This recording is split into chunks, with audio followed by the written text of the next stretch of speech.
TYT Sports, everybody. Ben Mankiewicz, Steve O, J.R. Jackson. Game 1 of the NBA Finals. Nothing really happened. Nothing of interest. 7 minutes and 31 seconds to play. 86-84 Heat. This looks like it's going to be a dramatic finish. It was actually. Yeah. I'm actually really pissed at the way the game ended because it was a great game until that point. So as you all probably know, LeBron James with 7.5 minutes to play. His cramping becomes unbearable. He comes out of the game. He was out for 3.5 minutes. He came back in with about 3 minutes later with 4:33 to play. A 2-point lead had turned into a 4-point deficit. He came in, he made a play, got a bucket, and then instantly came out with 4 minutes to play, 3:59 left. At that point, 92-94. He comes out of the game, and the Spurs end the game 16-3. And in fact, I think scored the final 11 points of the game.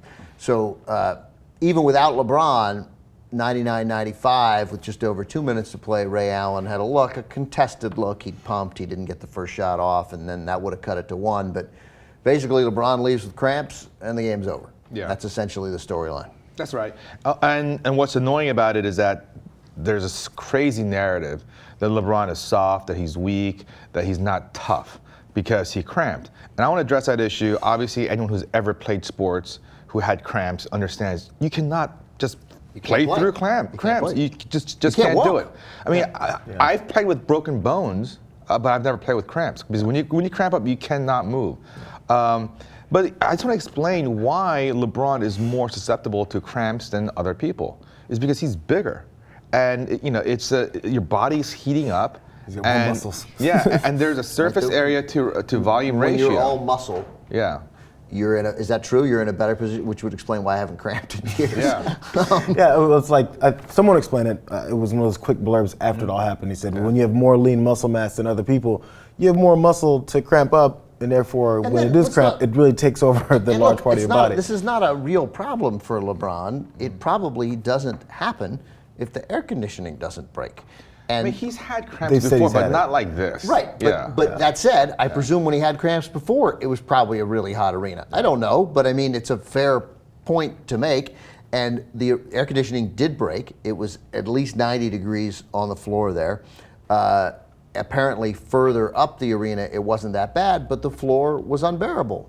And one guy cramped, and the guy who cramped happened to be the best player in the world. Yeah, the guy who cramped happens to be the guy with the most mass to surface area ratio because if you're thin, okay, imagine like a real thin sheet of paper. There's a lot of surface area and not much volume. If the inside gets heated, you can lose the heat through evaporation. I mean, that's how your body cools. But if you're a thick guy with a lot of muscle, a lot of mass, it's much harder for you to cool down. Plus, Glenn Davis, Kevin Duckworth, those guys don't cramp. I think Kevin Duckworth is dead, so I immediately take that back. Here's why those guys probably don't cramp, because they don't do what LeBron James does. They don't bring the ball up. They're not chasing around smaller players. They're not exerting nearly the energy that he's exerting. So anyway, this whole narrative that he is somehow soft or weak or not mentally tough because he's cramping and couldn't play is just absurd. But I don't even think that you have to bring up the medical part of it. I mean, it sounds right, and I'll you're Asian, so obviously you know. Obviously, I'm a pre-med major. No, but I mean, like, however you cramp, and he plays hard, and then he cramps, and if you cramp, you can't play, and it's not that. It's like suggesting that guys who get concussions aren't tough. Like, it just happens. Like, your body, you have to. You have a skull, you have a brain. It hits the ground hard. Something hits at a certain velocity. It's going to hurt, and you're going to be concussed. There's nothing you build up. You can go to the gym. There's no toughness that makes you not have that. So, but I do want to contest, Steve, you saying that you were upset at the way the game ended. I loved it, man. I love the drama of this. It's awesome. This is legendary stuff. People are going to remember this now. Whatever happens in this series, you can be like, and LeBron comes back after that tough series, cramps up. Look what they did. Or they go, oh, LeBron fell apart. Look how soft he was, and the Spurs went on to win and cut down that three-peat. I love all this stuff.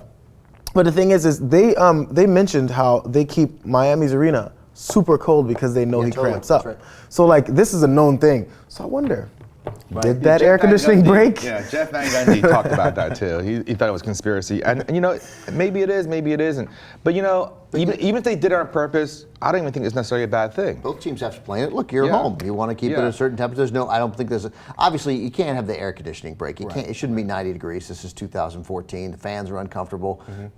But that said, keeping the arena hotter. But that's a little crazy, keeping the arena a little hotter on the hope that LeBron James will cramp. I mean, by the way, if they did that, unbelievably, I will immediately root against the Spurs. I mean, yes. At isn't the it same time, I'll be pretty impressed with their Machiavellian ways. But you know, it's kind of like playing in Denver. I mean, it's an advantage, right? It's an advantage for the home team, and you know that's part of the game. So Everybody had to play in that. I'm not even that upset by it. But here's the thing: I'm annoyed by the stupid, glorified revisionist history of like, well, it was like that every night in the Boston Gardens, and those players back then never cramped. They're amazing.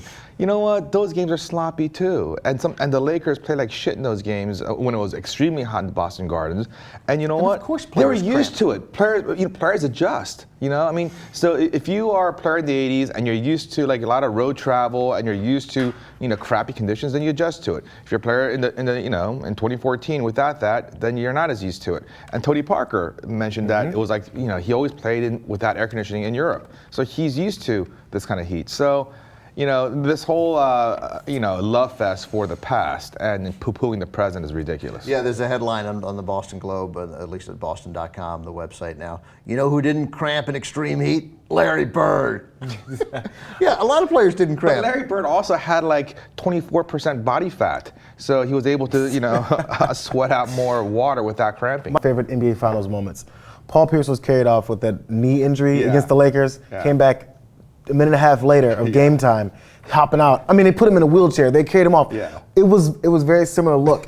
LeBron was getting carried off with his legs in the air, exactly like Paul Pierce. Yesterday was the anniversary of that moment. Really? It all happened on the same day. That's amazing. By the way, I love it. In this story about Larry Bird not cramping in that famous game in '84, Game 5, no AC, 97 degrees at the Boston Garden. Bird had 34 and 17. He was 15 of 20 from the floor. Kareem was 7 of 25. He hated the heat. It was terrible. Robert Parrish had cramps, couldn't play. So I mean, it's just like it just happened. The best player cramped. It's literally crazy. But I agree. That said, it's a totally interesting story. It made it compelling, even though it ended up being a 15-point game. Although as we're looking, a very good game, with very 4 tight minutes game. to play, it was a 2-point game. So anyway, Sunday night.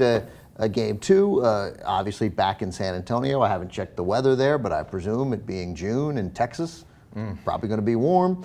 Humid. And I presume they're trying to fix the AC because you can't, I mean, look, you shouldn't have the AC break in an NBA